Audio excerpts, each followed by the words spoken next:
જય ગૌ માતા જય ગોપાલ. આપણે બપોરમાં ગાય દુવા આવ્યા હતા. જોયું આપણે પટોરી ને રાઈ બે બેઠા હતા. તમે જોઈ શકો છો આપણે સામે બધી ગાયો બધી પણ બેઠી હતી. સામે તો શેરડી પણ હતી, હિરાઈ પણ હતી. આપણે બધી ગાયો શાંતિથી બેઠી હતી. આપણે બપોરના દુઈ આપણે ચાલુ કરશું. એના પછી આપણો સમય છે બપોરના 2:30 વાગે દુવાનું ચાલુ થાય છે. એટલે આપણે બધી ગાયો ચેક કરી લીધી. એક ગાય ઓછી નથી ને બહાર રહી ગઈ હોય તો આપણે લઈ આવો એ માટે આંટો માર્યો. એના પછી આપણે બેઠા હતા એટલે નવીનભાઈ પણ આવી ગયા. સામે દેવરાજભાઈ પણ આવ્યા. આપણે પણ દુવાનું હતું.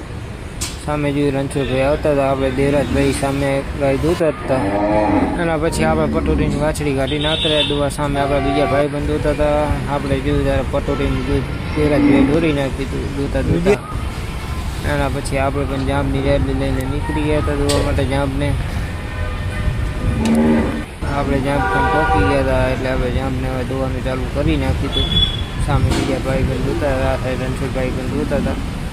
જોઈએ પછી હવે સાહાભાઈને જોયા હતા. સાહાભાઈ હામર દૂતા હતા. પછી આપણે દેવરાજભાઈ આગળ જતા હતા. આપણે પણ વાછડું પાછળ જતા હતા પાછળ. પછી આપણે વાછડી કાઢીને આવ્યા. રહીની વાછડી કાઢીને આવ્યા. સામે દેવરાજભાઈ પણ દૂતા હતા. આપણે સાહાભાઈ દૂતા હતા. એના પછી આપણે ત્રણે એકસાથ જોઈને ઊભા થયા. એટલે પાછળ હતા. સાહાભાઈ આગળ જતા હતા. એના પછી જોયું આપણે પટોરીનો વેરલો ધોતો હતો. ત્યાં થોડું થઈ ગયો એટલે રમે ત્યાં ચડી ગયો હતો. એના પછી બધી ગાયો આપણે સાંજની ધોઈ ગઈ હતી. તમે જોઈએ પછી બધી શાંતિથી બેસી ગઈ હતી પાછી. તમને મારો વિડીયો સારો લાગ્યો હોય તો લાઈક કરો અને ફોલો કરો. જય ગૌ માતા જય ગોપાલ.